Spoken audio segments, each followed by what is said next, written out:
بسم اللہ الرحمن الرحیم۔ السلام علیکم ناظرین، میں ہوں آپ کا میزبان سفیر احمد رضا، پروگرام باخبر سویرا کے ساتھ۔ میرے ساتھ تشریف رکھتے ہیں سینئر تجزیہ کار محترم طاہر احمد فاروقی۔ ہم بات شروع کرتے ہیں۔ آج وزیر اعظم آزاد کشمیر چودھری عبدالمجید کے بیان کو مختلف اخبارات نے نمایاں طور پہ شائع کیا ہے۔ ٹاپ سٹوری کے طور پر چودھری عبدالمجید کا بیان شائع ہوا ہے۔ وزیر اعظم کہتے ہیں کہ آزاد کشمیر میں جمہوریت کی جڑیں پوری طرح مضبوط ہیں اور اب جمہوریت کو کوئی بھی نقصان نہیں پہنچا سکتا۔ فاروقی صاحب، آپ کیا سمجھتے ہیں کہ واقعتاً آزاد کشمیر میں آمریت کا سایہ ٹل چکا ہے اور یہاں جمہوریت مضبوط ہے؟ جی، آزاد کشمیر میں 74 جب یہاں پہ عبوری آئین نافذ ہوا، اس کے بعد سے اب تک جو ہماری اسمبلیوں کا تسلسل ہے وہ تو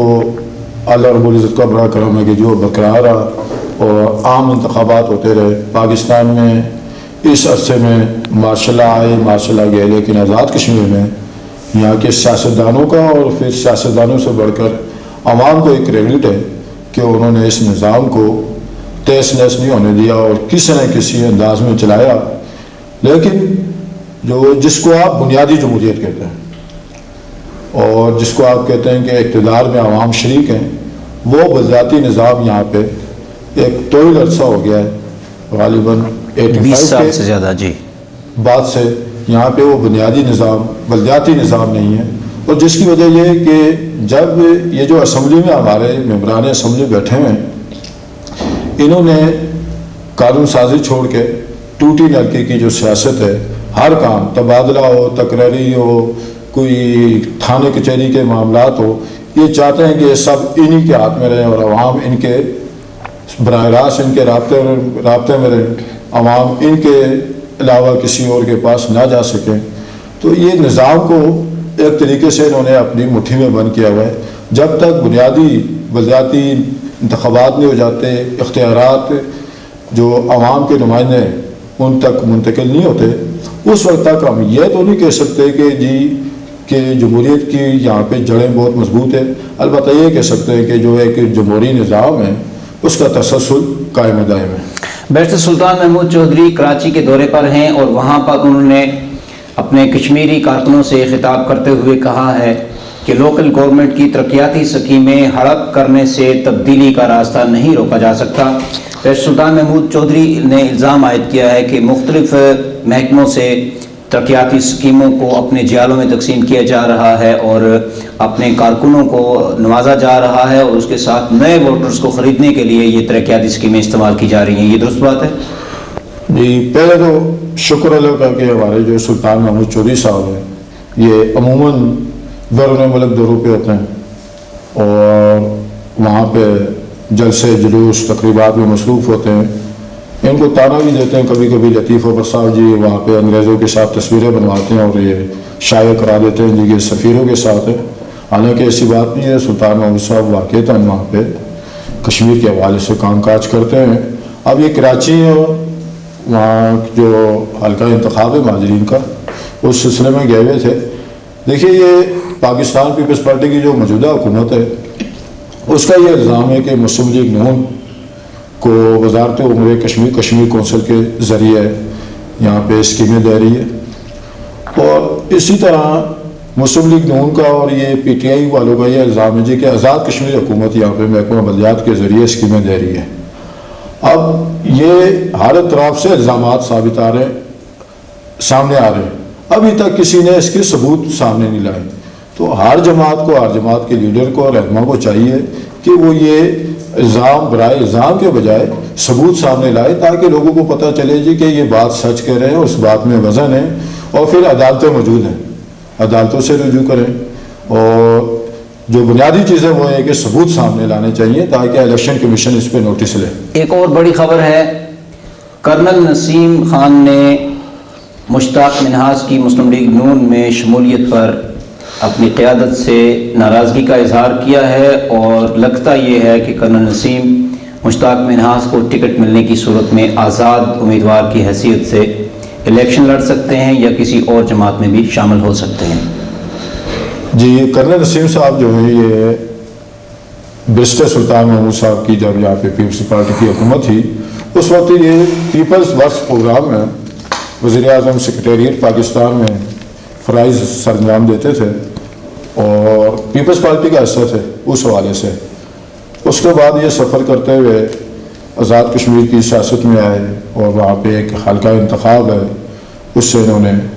الیکشن میں حصہ لیا، 2 بار منتخب ہوئے، یہ وزیر تعمیرات عامہ بھی رہے،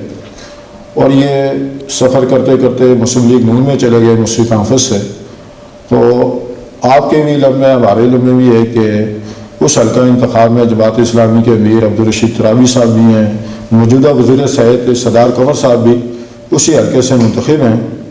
اور کرنل نسیم صاحب بھی وہاں پہ مسلم لیگ کے امیدوار تھے، جہاں کہ مشتاق مناز صاحب نے انٹری ڈالی ہے صحافت کو چھوڑ کے، اور ان کے حوالے سے یہ تصور کیا جا رہا ہے جی کہ کیونکہ وہ میاں نواز شریف صاحب کے اور مسلم لیگ کی قیادت کے قریب ہیں، اس لیے وہ لوگ یہ چاہتے ہیں کہ اس حلقے سے مشتاق مناز صاحب حصہ لیں اور منتخب ہو کے اسمبلی میں آئیں۔ اس کے رد عمل میں کیونکہ گزشتہ دنوں آپ نے دیکھا مشتاق مناز صاحب وہاں پہ گئے، انہوں نے ایک جلسہ بھی کیا،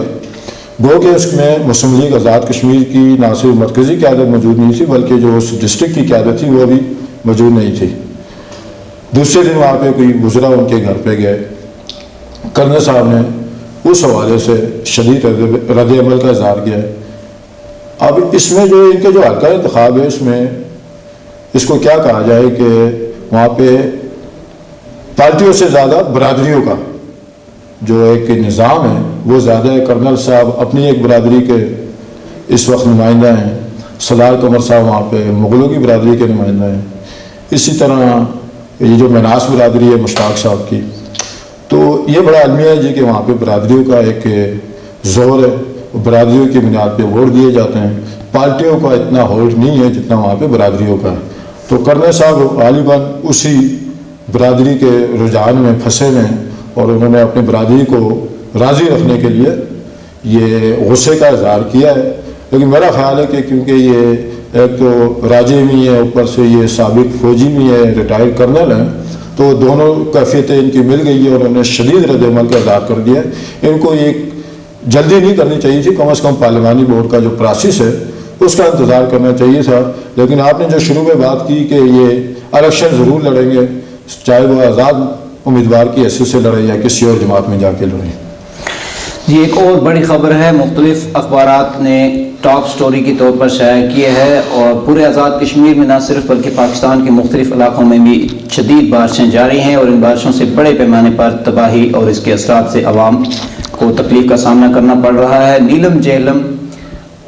اور کوہالہ کے مقام پر، نیلم جہلم پروجیکٹ کے قریب کوہالہ کے مقام پر لینڈ سلائیڈنگ ہوئی ہے، جس کی وجہ سے راستے بند ہیں، لیپا کا راستہ منقطع ہے، نیلم ویلی کے بالائی علاقے کٹ چکے ہیں۔ فاروقی صاحب، ہمارے ادارے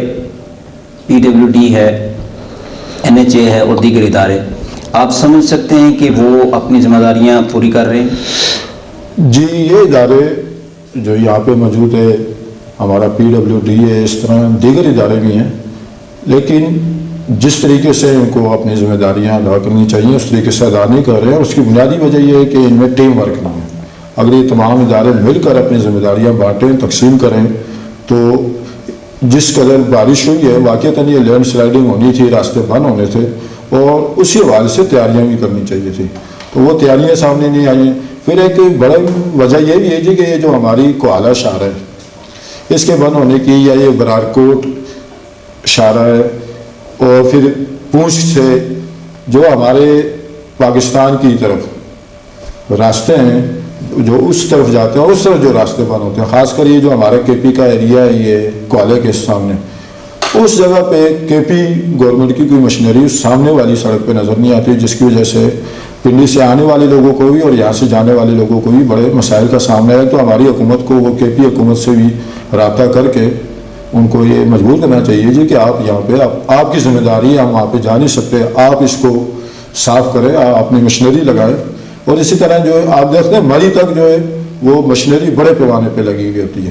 پنجاب حکومت کی، لیکن مری سے اس طرف جو ہے جہاں سے یہ لوگوں کا آنا جانا ہے، خاص کر آزاد کشمیر کے لوگوں کا آنا جانا ہے، یہاں پہ رکاوٹیں رہتی ہیں. تو اس حوالے سے پنجاب حکومت اور جو کے پی حکومت ہے، ان دونوں سے عباسیہ کے مقام پر ایک ٹرک بھی پھنسا ہوا ہے سلائیڈ میں، جس کے بہت بڑی لیڈ سلائڈنگ ہے، سوشل میڈیا پر بھی اس کے فوٹو موجود ہیں، اور بڑے پیمانے پر وہاں پہ لینڈ سلائڈنگ ہے. اور گزشتہ سال بھی وہاں پہ لینڈ سلائڈنگ کی وجہ سے تقریباً ایک ہفتے تک ٹریفک شدید متاثر ہوئی تھی. ایک اور اہم خبر ہے، چیف آرگنائزر پاکستان پیپلز پارٹی آزاد کشمیر چودھری پرویز اشرف نے انتخابی فہرستوں کی تیاری کے عمل کے حوالے سے چیف الیکشن کمشنر سے یہ مطالبہ کیا ہے کہ اس میں کم سے کم 20 اپریل تک توسیع کی جائے تاکہ اس عرصے میں تمام ووٹرز کا اندراج ہو سکے. بڑی اچھی تجویز ہے. جی، چیف الیکشن کمشنر صاحب نے اس کی جو 20 مارچ تک مقرر کی تھی آخری تاریخ، اور اب جو طریقہ کار بہت اچھا تھا، بہت سختی کی جا رہی ہے اور بڑا شفاف عمل ہے. لیکن جتنا زیادہ شفاف عمل ہے، جتنی زیادہ سختی ہو رہی ہے، اس میں مشکلات بھی لوگوں کو سمجھنے سمجھانے میں آ رہی ہیں. بعض لوگ یہ ہیں جو بڑے پیمانے پہ پاکستان میں مزدوری کرتے ہیں، اسی طرح بیرون ملک بھی ہیں لوگ. تو چودھری پرویز اشرف صاحب نے میرپور ڈویژن کے حوالے سے وہاں سے اکثر لوگ جو ہیں وہ باہر رہتے ہیں، تو انہوں نے جو مطالبہ کیا ہے یہ بڑی حد تک جائز ہے، اور ہم امید رکھتے ہیں کہ چیف الیکشن کمشنر اس حوالے سے یقیناً چلیں 20 اپریل تک نہ کریں، لیکن 10-15 دن کا اضافہ کرنا چاہیے. مقبوضہ کشمیر میں بھارتی فورسز کے ساتھ جھڑپ میں شہید ہونے والے نوجوان کو سپرد خاک کیا گیا ہے، اور اس موقع پر پوری وادی میں ہڑتال تھی، تعلیمی ادارے بند تھے، کاروباری مراکز بند رہے، اور بارش کے باوجود ہزاروں کی تعداد میں لوگ سڑکوں پر آئے اور انہوں نے بھارت کے خلاف شدید نعرے بازی کی ہے. فاروقی صاحب، مقبوضہ کشمیر میں بھارت کی جانب سے روا رکھے جانے والا وحشیانہ جو سلوک ہے عوام کے ساتھ، اس میں کمی نہیں آ رہی ہے. بھارت ہر طرح کے مظالم آزما رہا ہے. جی، یہ تو مقبوضہ کشمیر میں آپ نے دیکھا کہ ہر گلی میں بھارتی فورسز کی مورچے ہیں، بھارتی فورسز نے گھیرا ڈالا ہوا ہے، اور بھاری اسلحے سمیت بڑی تیاریوں کے ساتھ وہ ہر روز اس طرح کھڑے ہوتے ہیں کہ لوگ باہر نکلیں گے تو غالباً کوئی بڑا طوفان آ جائے گا. لیکن ان تمام سختیوں کے باوجود، شہادتوں کے باوجود، گرفتاریوں کے باوجود مقبوضہ کشمیر میں یہ معمول ہو گیا ہے کہ ہر روز، ہر صبح، ہر شام وہاں پہ احتجاج ہوتا ہے، ریلیاں نکلتی ہیں اور جلسے جلوس ہوتے ہیں. بارش ہو، طوفان آئے، جو مرضی ہو جائے، لیکن مقبوضہ کشمیر کے لوگوں کو یہ اللہ رب العزت نے جو ایک حوصلہ دیا ہوا ہے اور قوت دی ہوئی ہے کہ وہ جو اپنا بنیادی حق ہے، انسانی حق ہے، اس کے حصول کے لیے وہ جدوجہد میں مصروف ہیں. اور یقیناً یہ مقبوضہ کشمیر کے لوگوں کی جو ہمت ہے اور پھر جو ان کا حوصلہ اور پھر جو ان کا حق ہے، اس پہ اقوام عالم کو، وہ لوگ جو خود کو بڑی مہذب دنیا کہلاتے ہیں، اقوام متحدہ کو، ان لوگوں کو کم از کم نہ صرف یہ مسئلہ حل کرانا چاہیے بلکہ اقوام عالم کو، اپنے مبصرین، انسانی حقوق کی تنظیموں کو اور پھر میڈیا کی ٹیموں کو مقبوضہ کشمیر کے جانے کے لیے بھارت کو مجبور کرنا چاہیے کہ ان کو اجازت دے، تاکہ وہاں پہ جا کے وہاں کے حالات کو دیکھیں اور دنیا کو بتائیں کہ حقائق کیا ہیں. جی، ایک اور خبر کو مختلف اخبارات نے نمایاں طور پہ شائع کیا ہے. آزاد کشمیر کی 21 سے زائد ملازمین تنظیموں پر مشتمل اتحاد متحدہ تنظیم ملازمین نے 25 مارچ تک اپنے مطالبات تسلیم نہ ہونے پر 30 مارچ سے ریاست کی تحریک شروع کرنے کا اعلان کیا ہے. فاروقی صاحب، یہ ملازمین چاہتے کیا ہیں آخر؟ یہ کب تک ان کی تحریکیں اور احتجاج چلتے رہیں گے؟ لیکن جو ہمارے آزاد کشمیر کا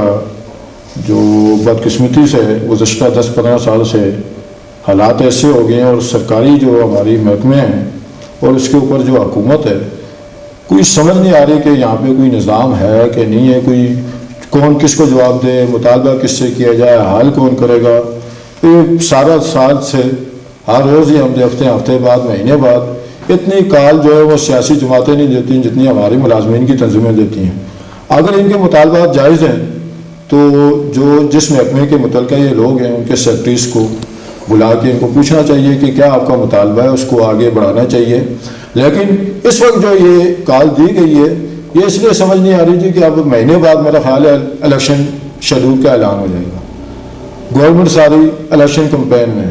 سیاستدان سارے الیکشن کمپین میں، اسمبلی ساری الیکشن کمپین میں. تو اب یہ مطالبہ کس سے کر رہے ہیں، کوئی سمجھ نہیں آ رہی ہے. ان کو صبر کرنا چاہیے انتخابات تک. انتخابات کے بعد نئی حکومت کے سامنے اپنے ان کو مطالبات پیش کرنے چاہیے. اب یہ اگر یہ جو شور شرابہ کار ہے، میرا خیال ہے کہ خبریں لگوانے کے شوقین ہیں، بڑی بڑی سرخیاں، اس کے علاوہ اس کا کوئی نتیجہ سامنے نہیں آئے گا۔ ایک اور بڑی خبر ہے، مختلف اخبارات نے اس کو شائع کیا ہے، مہاجرین کی نشستیں دھاندلی کا ذریعہ بن چکی ہیں۔ فاروقی صاحب 12 نشستیں ہیں مہاجرین جو پاکستان مقیم ہیں، وہاں سے ممبران اسمبلی منتخب ہو کے آتے ہیں، اور یہ تاثر کافی حد تک لوگوں میں یقین کی صورت میں بدل رہا ہے کہ وہ جو 12 نشستیں ہیں وہ کسی بھی وقت حکومت کا پانسا پلٹ دیتی ہیں، اور ہم نے پہلے بھی دیکھا ہے کہ ایک ہی ٹینیور میں 3 دفعہ بھی حکومتیں تبدیل ہو چکی ہیں، اور حکومتوں کی تبدیلی میں جو زیادہ پاورفل جو ممبران سامنے نظر آتے ہیں، فرنٹ فٹ پہ ہوتے ہیں، وہ یہی مہاجرین کی نشستوں سے منتخب ہونے والے ہوتے ہیں۔ جی، یہ جو مہاجرین کی 12 نشستیں ہیں، ان نشستوں کے حوالے سے یہ تاثر بالکل حقیقت کا عامل ہے کہ جب کبھی آزاد کشمیر میں آپ نے دیکھا کہ حکومتیں بدلنے کا ایک سلسلہ چلا تو سب سے پہلے ان 12 نشستوں سے منتخب لوگوں سے رابطہ کیا جاتا ہے، پہلے ان کو اعتماد میں لیا جاتا ہے، اس کے بعد باقی لوگوں کو، کہ یہ لوگ ایک طرف آ چکے ہیں، لہٰذا باقیوں کو یہ مجبور کیا جاتا ہے کہ یہ فیصلہ ہونے والا ہے، لہٰذا آپ ہمارا ساتھ دیں۔ اور گزشتہ جو اسمبلی تھی اس میں 4 بار تحریک عدم اعتماد آئی، اور وہ اسمبلی جو ہے بڑی بدنامی زمانہ اسمبلی رہی ہے۔ مہاجرین نشستوں کے حوالے سے جو اس کا بنیادی وجہ بتائی جاتی ہے جی کہ کیونکہ یہ ہمارے جو مقبوضہ کشمیر سے لوگ آئے، کچھ آزاد کشمیر میں آباد ہوئے، کچھ پاکستان میں بہت بڑی تعداد میں آباد ہوئے، لہٰذا جو رائے شماری کے وقت ان کا ووٹ بھی جو ہے وہ استعمال ہوگا، تو اس نسبت سے ان کو یہ نشستیں دی گئی ہیں کہ جب بھی رائے شماری ہو تو پاکستان میں یہ جو 40-50 لاکھ ہمارے کشمیری لوگ ہیں وہ بھی اس رائے شماری میں حصہ لے سکیں۔ اس کی جو بنیادی نظریہ ہے وہ یہ ہے، لیکن اس کے برعکس اب 12 نشستوں کا جس طریقے سے اس کا استعمال ہوتا ہے، اس کے حوالے سے آزاد کشمیر کے لوگوں کا بڑا جائز شکوہ ہے، جائز تفضات ہیں کہ جی اب یہ جو شبیر شاہ صاحب ہیں، انہوں نے یہ بیان دیا ہے، یہ یہاں پہ تحریک جعفریہ کے صدر بھی ہیں، اور اس سے پہلے عدالت العالیہ میں اس کے حوالے سے ریٹ پٹیشن داخل ہوئی، سپریم کورٹ میں یہ مقدمہ بڑے عرصے چلا، سپریم کورٹ نے تمام جماعتوں کو بلایا، ان کی رائے لی، لیکن اس کے بعد کوئی چیز سامنے نہیں آ سکی، اور غالباً یہ کیس خارج کر دیا گیا مختلف وجوہات کی بنیاد پہ۔ لیکن بہرحال 12 نشستوں کے حوالے سے عوام کے، آزاد کشمیر کے عوام کے، اور پھر جو ان کا مطالبہ ہے، اس میں کچھ نہ کچھ سوچنا چاہیے۔ بے شک یہ نشستیں برقرار ہیں، لیکن یہ حکومتیں گرانے اور حکومتیں بچانے میں اس میں ان کا عمل دخل نہیں ہونا چاہیے۔ اور پھر یہ جو اپنا 5 سال پہلے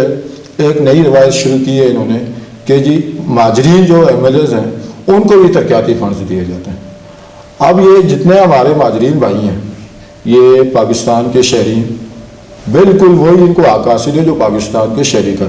جائیدادیں کاروبار میں ماشاءاللہ بہت آگے ہیں، ملازمتوں میں پورے موقع، ملازمتوں میں بالکل یہ پاکستان کے شہری کی طرح حصہ لیتے ہیں، کاروبار میں بہت آگے ہیں، اور اسی طرح یہ سینٹ میں، قومی اسمبلی میں، صوبائی اسمبلیوں میں ہر جگہ موجود ہیں۔ تو ان کو پاکستان سے ہم فنڈز لے کے آتے ہیں، تو اب یہ کوئی جواز نہیں سمجھ آتا جی کہ آزاد کشمیر سے فنڈز لے کے پاکستان کے حلقہ انتخاب میں جا کے لگاتے ہیں، کم از کم یہ چیز تو بند ہونی چاہیے۔ جی، ایک اور خبر ہے، روزنامہ شمال نے ٹاپ سٹوری کے طور پر شائع کی ہے، ایکسکلوزیو خبر،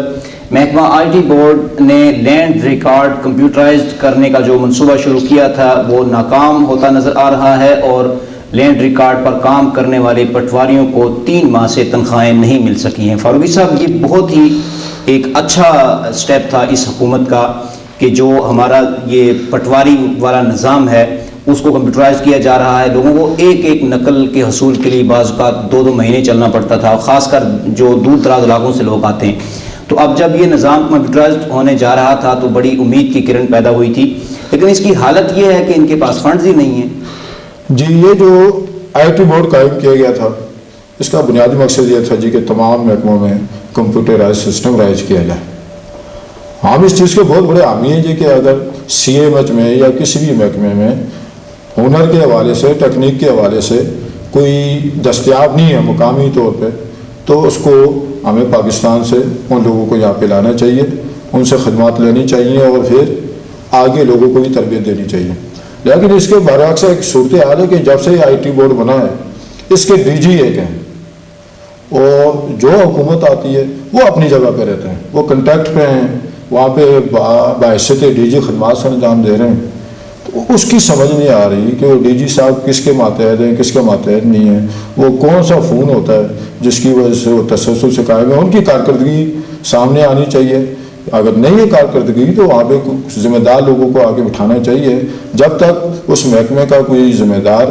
صبرانی ہوگا جس کو یہ احساس ہو کہ میں اس حکومت کے سامنے جواب دے ہوں، اس وقت تک تو یہ آئی ٹی بورڈ کوئی کام نہیں کر سکتا۔ جی ناظرین، اس کے ساتھ ہی ہمارے پروگرام باخبر سویرا کا وقت ختم ہوا چاہتا ہے۔ اپنے میزبان سفیر احمد رضا اور سینئر تجزیہ کار محترم طاہر احمد فاروقی کو دیجیے اجازت۔ اللہ نگہبان۔